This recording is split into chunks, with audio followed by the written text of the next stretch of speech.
I'm not gonna take up much of your time, so Yeah, no worries, man. No worries. it's some questions about you and some question about Soen. Okay, great. First, I'm gonna ask you a little bit about your musical journey and influences. Can you tell us about your early days as a musician? What first drew you to the guitar, and who were some of your biggest influences growing up? Yeah, for me, I didn't actually start playing guitar until I was 14 years old. My dad is still a guitar player, and so there was always guitars lying around the house. But I was more into sports. I was like a soccer, hockey kind of guy, and that kept me really busy. I did that competitively until I was about 15, 16. But yeah, it wasn't until my one of my best friends who lived just down the street from me, he brought over a guitar that he had got from his uncle, I think it was, and I think he learned a couple power chords or something like that. And so we just kind of sat down, and I was like, "Oh, well, my dad's got guitars lying around. I'll pick one up." And and then yeah, I just started to play, and something just clicked in that moment, and I got super obsessed with playing guitar. Um, I guess as a kid, I was lucky. My parents had really good tastes in music, so I listened to a lot of Van Halen and Pink Floyd, Def Leppard, lots of hair bands and stuff like that, Led Zeppelin. Um, so yeah, I was always exposed to really, really great music and good guitar players. And yeah, my dad's an excellent guitar player himself, so he taught me my first few chords and some pentatonic scale, I think, and then he kind of just let me go from there. I never really took a lesson from there. I just kind of listened to music and sat in my room for hours a day, just practicing. But yeah, I mean, I started to get into heavier music in my mid-teens. I remember discovering like Linkin Park and stuff, and thinking like, wow, this is like the heaviest thing I've ever heard. Because it was like mostly I listened to like kind of 80s bands, and then like whatever was probably on the radio at the time, and then yeah, from there I think it was I was in a music store, and they had one of those like little sections where you can listen to the CDs that are being sold at the time. The new CDs that just came out, and Yeah, I think it was actually Saint Anger was one of the records that was there, and I hadn't I'd heard of Metallica but never had a chance to like listen to them. And I'd start listening to that, and I was like, wow, this is super heavy. What is this? And then from there it was like get into all of Metallica's discography, and from there naturally you kind of branch off into a lot of those big bands like Iron Maiden and Judas Priest and Black Sabbath and bands like that. And so that was kind of the start of it all. And then as I kind of progressed and got into a little bit weirder stuff, it was actually more of the Scandinavian infiltration, let's say, when I discovered bands like Children of Bodom and Winter Sun and Opeth. Opeth was a huge one.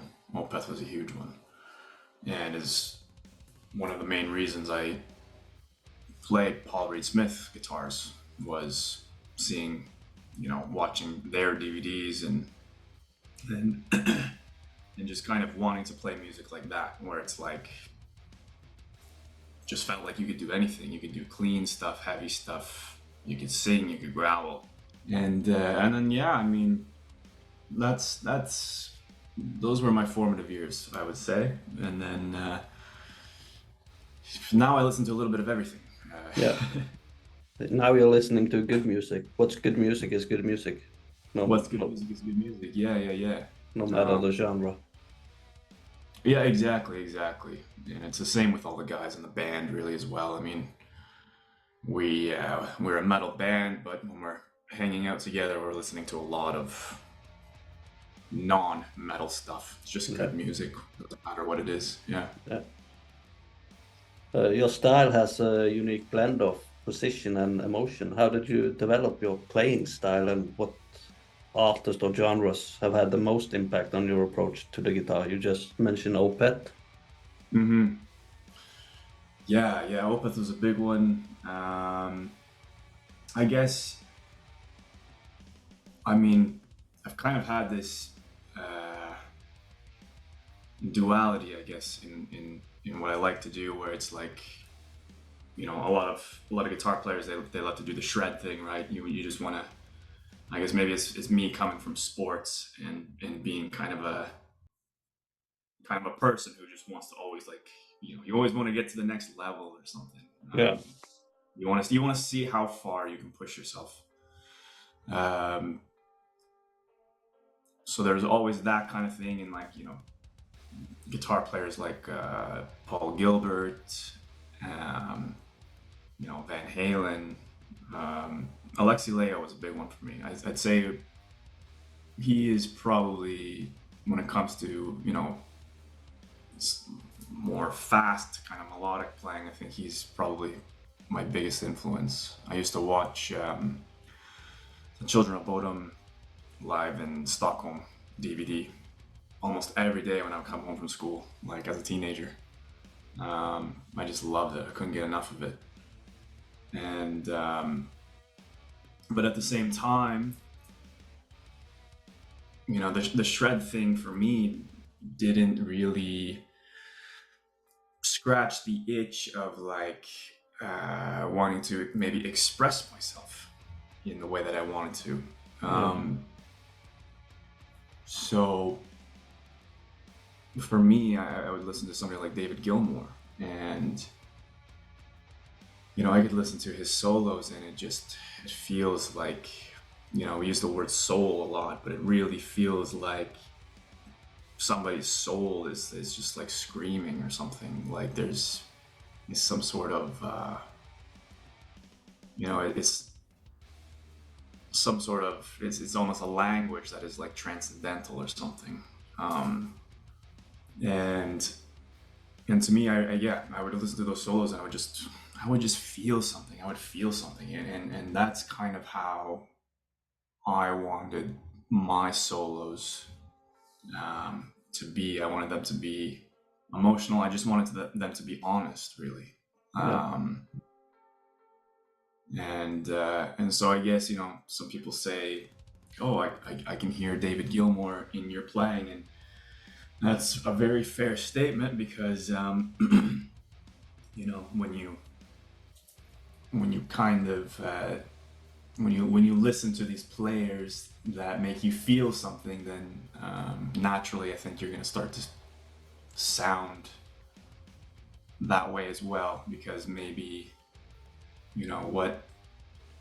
how they play is exactly how you feel, or something like that,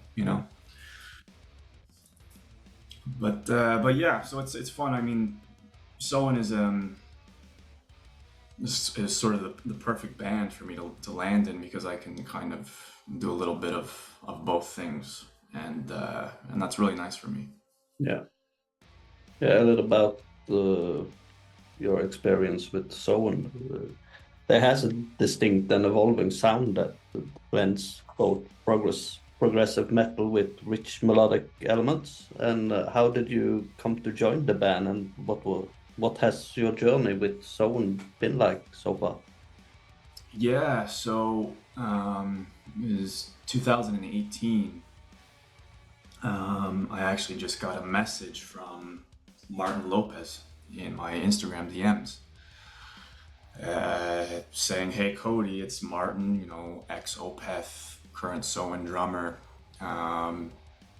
Really like your playing. Really good stuff. We're looking for a guitar player.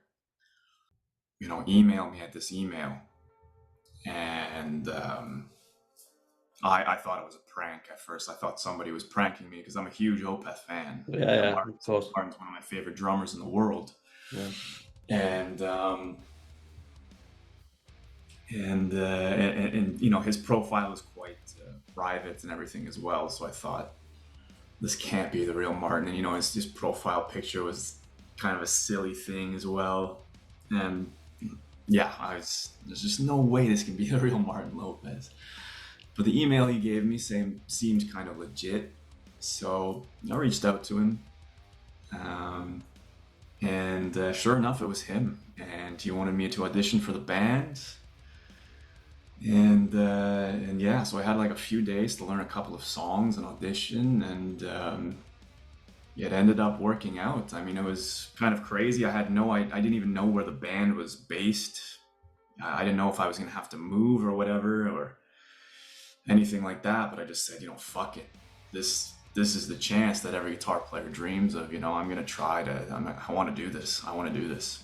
And yeah, they ended up choosing me. I guess there was a couple of other guys they had auditioned, and I'm just so grateful that they chose me, because it's been 6 crazy years since then.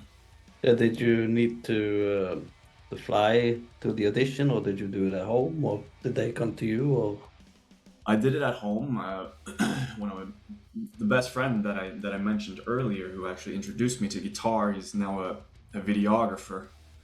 And so I told him, like, man, I want to make this audition look as good as possible. I just want to put my best foot forward, right? So I went over to his house and just kind of did the playthrough and had like a legitimate looking video and everything.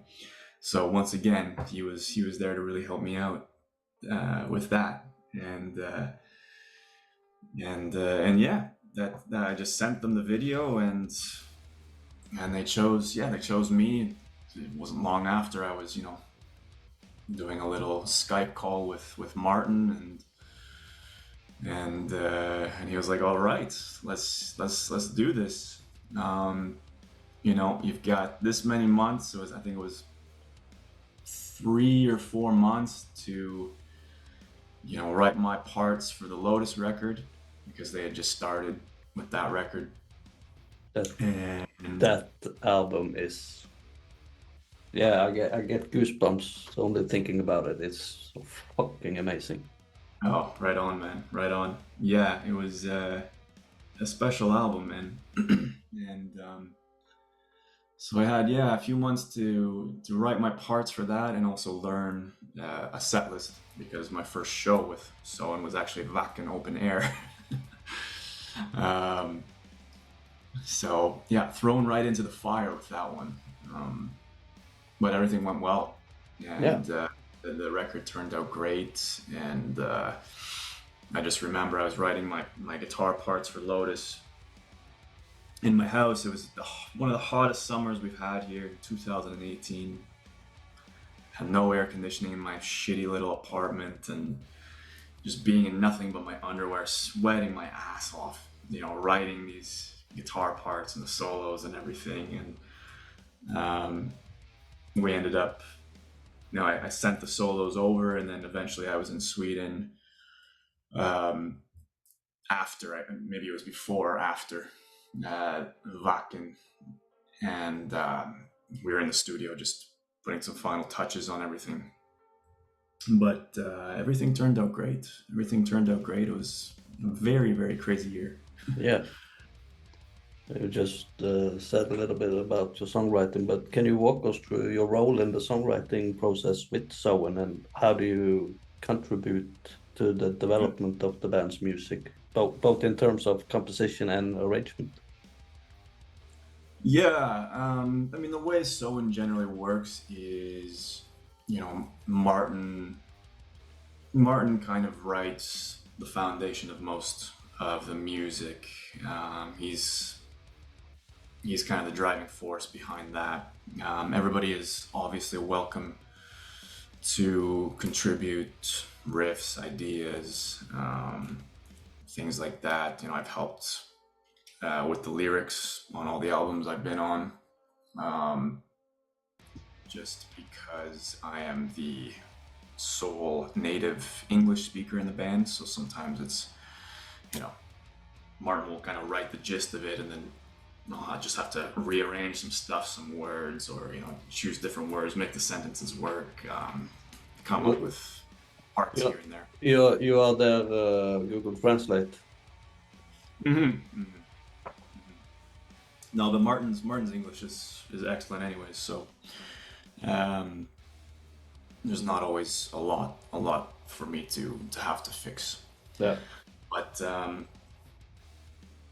yeah, Martin will send me kind of, let's say, some rough demos. Sometimes he'll say, this riff kind of sucks. Maybe come up with something better here. Of course, I write all of my solos. Like even right now, we're writing new stuff, and it's just kind of like, write a melody for this, or write a solo for this, or if this part sucks and you can think of something better, come up with something.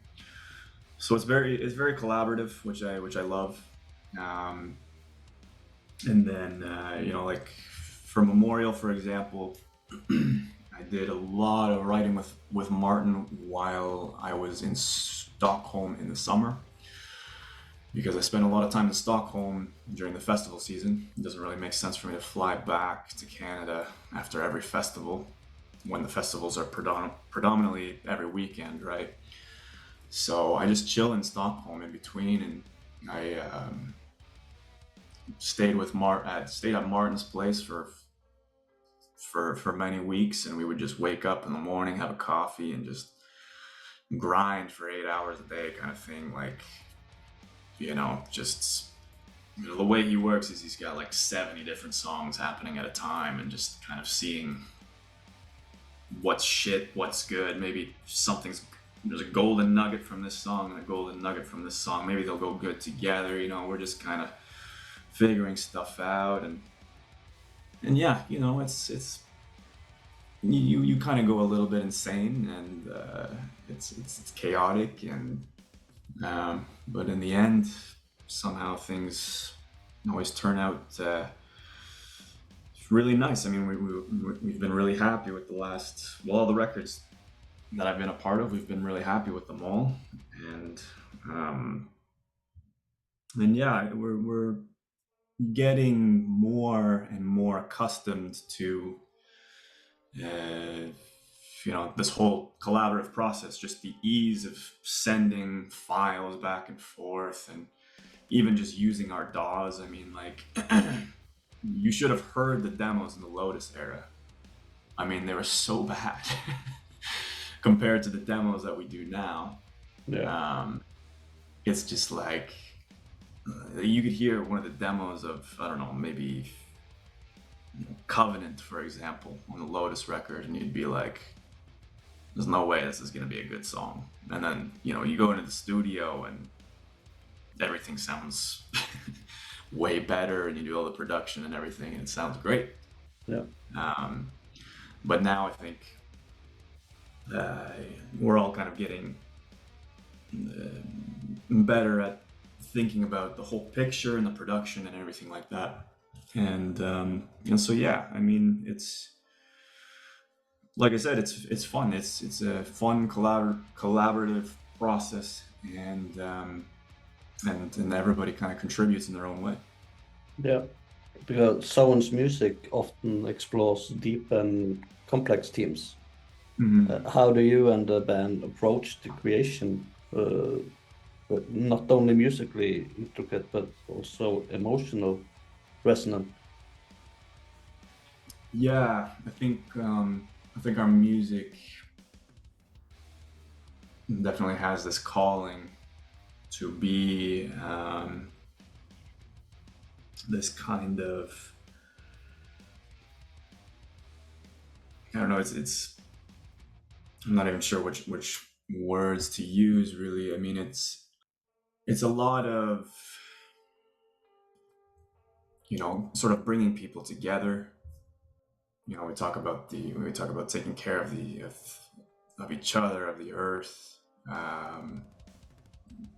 We talk a lot about political injustice, and so we feel like our songs have, inadvertently become sort of these anthems for a lot of people, especially maybe countries that are facing a lot of, you know, whether it's corruption or injustice, things like that. Yeah, it's so these are the themes that we kind of stick to. I mean, uh, it's kind of the essence of the band. Yeah.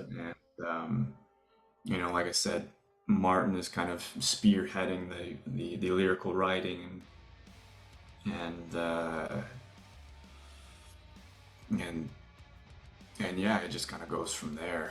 Um, we don't really limit ourselves to any certain themes or anything, but generally, that's what we're passionate about. Passionate about singing about, passionate about. You know, it's important you get up there and you really feel your own music. Yeah. Yeah. I want to talk to you, talk a little bit about your technique and gear. Your Yeah. guitar tone is both powerful and expressive. What gear do you use to achieve your signature sound, and are there any particular guitars, pedals, or amps that you swear by? Yeah, so it's interesting, right? Because the way uh, the way we kind of do things, and I think the way a lot of bands do things now is you record. You know, I'm recording all of my stuff in just DI. You know, into my interface and stuff like that. I'll use uh, some plugins or whatever just to get my just to get like a reference sound. And then when we actually do the recording, um, depending on where we're recording, so we've recorded with David Castillo before, for example, in Stockholm. We've recorded with the Fascination Studio guys, and you know they have amps that they're very familiar with in their studios, and I sort of trust them to understand what I am going for. You know, I always kind of send them like the reference tone, like this is kind of how it has to be. And so they'll reamp using, you know, real amps in the studio. And yeah, for the most part, I mean, they kind of do an excellent job, and we work really close together getting the right tones. Like I remember for Lotus, I think we were using, I think that solo was a Mesa dual rack. And then we just kind of chained a bunch of pedals together. I think we boosted it with some sort of a tube screamer, and we had some delay and stuff on there. You know, in the last album, we used, once again, another Mesa dual rack, Rev G, I think it was. We used a JCM 800 from the 80s for more of like the solo sounds. I think it was a Gibson Gold Tone for the clean sounds. For the Atlantis record, it was one of my favorite experiences ever. Was, you know, we did the whole Atlantis recording in the studio, but I recorded my guitar DI so that we could reamp it and get the tones exactly how I wanted them afterwards.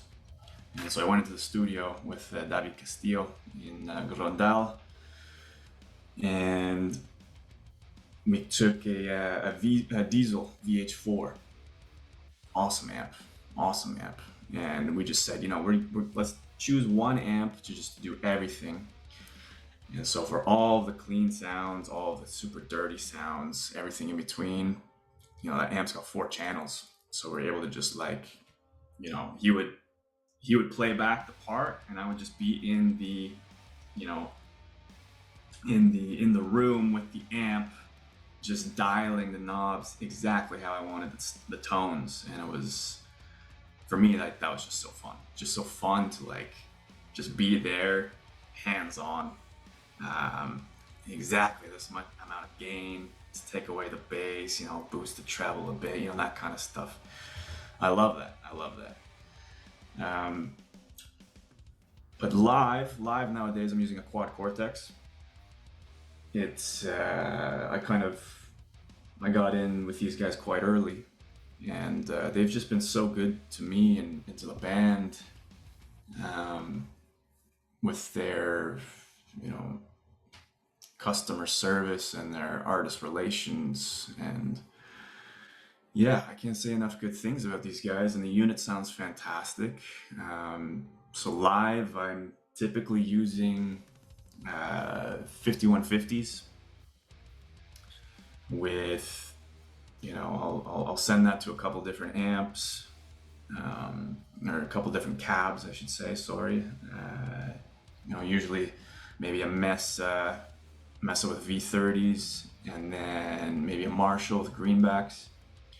Blend them together, and then yeah, you know, just classic, you know, some compression, some tube screamer type boosts, or sometimes more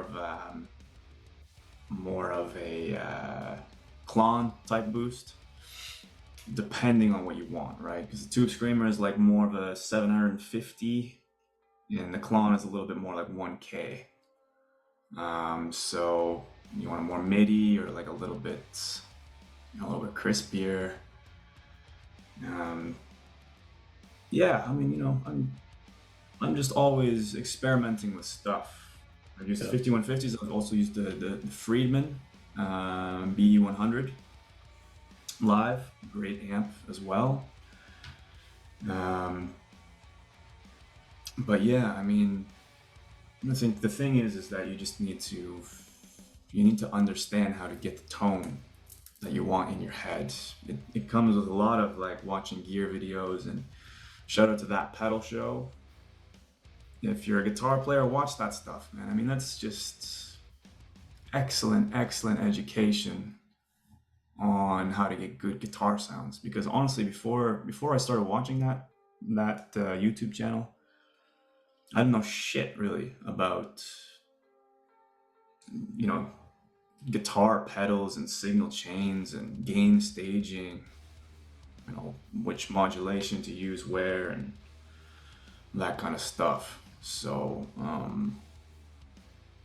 yeah, nerd out and reap the rewards.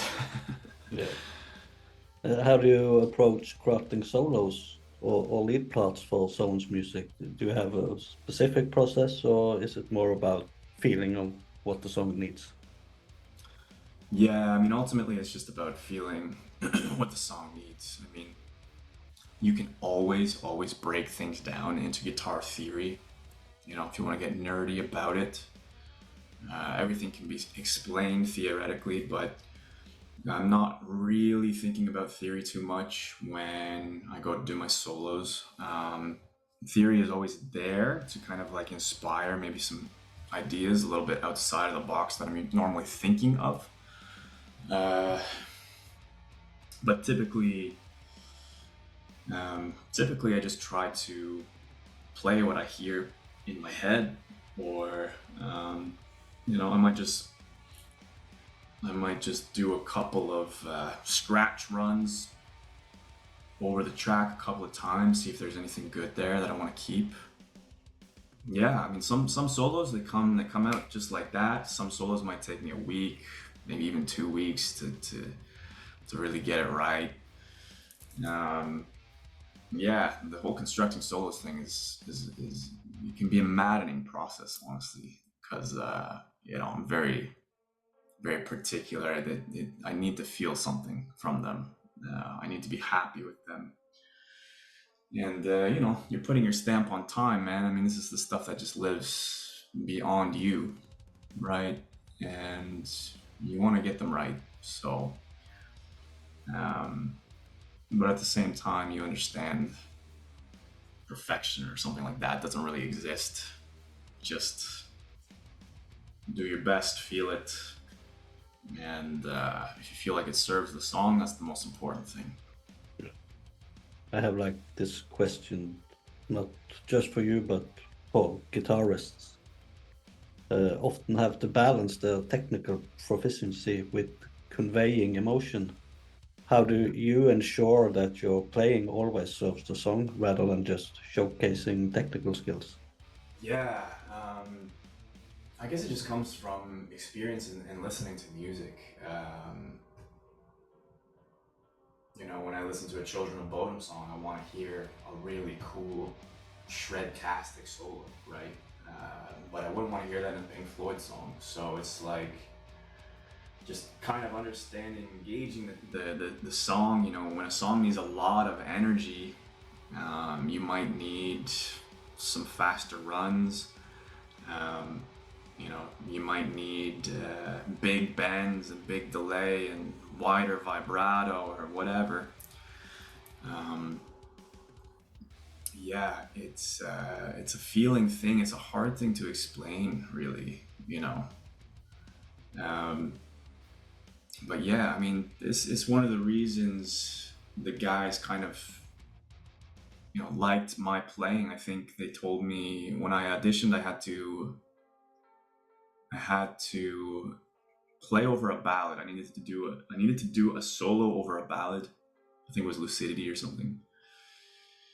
And I didn't want to show off or anything. I just wanted to serve the song. I probably did something very simple. Yeah. And they told me the other guys that auditioned, they just shit all over the song, right? They're just trying to show off and do all this crazy stuff, and it didn't work. And so that's one of the main things. It's the most important thing is just feel what the song needs. It doesn't matter if you just learned the craziest new tapping lick and you want to showcase it to everybody. The solo probably just needs 2 notes or something, you know.